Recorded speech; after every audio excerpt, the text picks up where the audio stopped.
அவங்க ஒய்ஃப் தான் அவங்கள பிளாக்மெயில் பண்ணி ஹேண்டை கட் பண்ணிட்டாங்கன்னு சொல்கிறாங்க. ஆனால் இப்போ அவங்களே ஹேண்டை கட் பண்ணிகிட்ருக்காங்க. இதில் எது உண்மை நமக்கு தெரியல, இல்லை நம்மளை தான் முட்டாளாக்கிட்டு இருக்காங்களான்னு தெரியல. சைபர் புல்லிங் பண்ணுறது கரெக்டாக அப்படின்னு நம்ம கேட்டோம்னா, சைபர் புல்லிங் வந்து இப்போ இவர் அழுதாருன்னு சொல்லி அவங்க ஆர்த்தி மேம் போய் சைபர் புல்லிங் பண்ணுறீங்க, இப்போ அவங்க அழுகுறாங்கன்னு சொல்லிட்டு இவங்க வந்து சைபர் புல்லிங் பண்ணிகிட்ருக்கீங்க.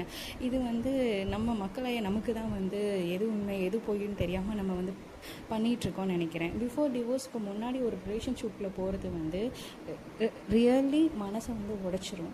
அதை வந்து இன்ஸ்டண்ட்டாக வந்து உங்களுக்கு ஒரு சந்தோஷம் வந்து கொடுத்துருந்தாலும் அது டெம்பரவரியான சந்தோஷமாக மட்டும்தான் இருக்குமே தவிர நீண்ட நாள் சந்தோஷமாக இருக்காது. ஸோ டிவோர்ஸ் வந்து முடிச்சுட்டு அதுக்கப்புறமா ஒரு ரிலேஷன்ஷிப்பில் போகிறது ரொம்பவே நல்லது. அவங்க டாக்ஸிக்காக இருக்கலாம், ஜெயம் ரவியோடைய ஒய்ஃப் டாக்ஸிக்காக இருக்கலாம், ஓகே இது எனக்கு செட் ஆகலன்னு சொல்லி ஒரு ரிலேஷன்ஷிப்பில் வந்து வெளியில் வந்துட்டு தான் இன்னொரு ரிலேஷன்ஷிப்பில் போகணும்.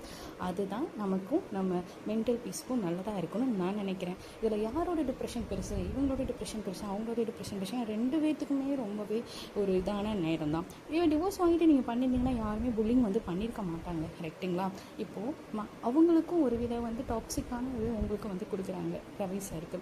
ஸோ அதுவும் நான் சரின்னு சொல்லலை, அவங்க பண்ணுறது ரொம்ப ரொம்ப தவறு. அவங்க ஒரு கம்யூனிகேட் பண்ணி இல்லை நான் இந்த மாதிரி பண்ண மாட்டேன்னு ஒருத்தவங்களுடைய மனதை அறிஞ்சு வந்து பண்ணியிருக்கணும். அதனால தான் இப்போ வந்து நிற்கிறாங்க. ஓகே, ஸோ இந்த மாதிரி அவங்க பண்ணிட்டாங்கன்றதுக்காக நான் வந்து என்னோட தான் நான் ப்ரூவ் பண்ணுவேன், நான் இப்படி தான் சுற்றுவேன், நான் இப்படி தான் இருப்பேன் அப்படின்னு சார் வந்து பண்ணுறது ரொம்பவே தவறாக இருக்கும். ஒரு ஒரு சின்ன வயசில் நல்லா பார்த்து நல்லா சந்தோஷமாக ஒரு நல்ல ஒரு ஹீரோ இப்போ இந்த மாதிரி நிலைமையில் இருக்கிறப்போ ரொம்பவே அது பார்க்குறதுக்கு ரொம்ப கஷ்டமாக இருக்குது. ஒரு தெரப்பி எடுத்துக்கலாம்.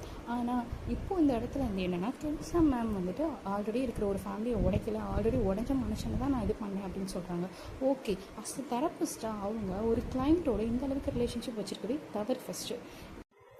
ஸோ இப்போ கஷ்டப்படுறது ரவி சார் மட்டும்தான். பிகாஸ் அவருக்கு ஒரு சரியான தெரப்பி கிடச்சிருந்தா இந்நேரம் அவர் வந்து நல்லா இருந்திருக்கலாம். மேபி இன்னொரு ரிலேஷன்ஷிப் போகிறது சரியான முடிவு கிடையாது.